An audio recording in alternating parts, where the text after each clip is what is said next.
Paano nga ba sasabihin sa araw at gabi, sa bawat tiktak ng orasan, sa bawat buntong hininga na ikaw lang ang hanap ng puso kong umaasa? Sa bawat paggising, sa bawat pag-idlip, saksi ang mundo sa pananabik kong hindi mapatid. Dito sa puso ko, isang linyang paulit-ulit, isang pangakong hindi malulusaw ng distansya o panahon.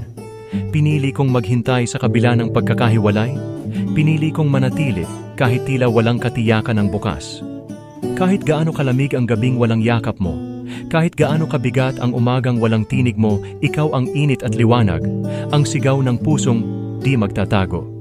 Dito sa puso ko, ikaw ang hangin sa bawat paghinga, ang lakas sa bawat paglakad, ang tibok sa bawat segundo.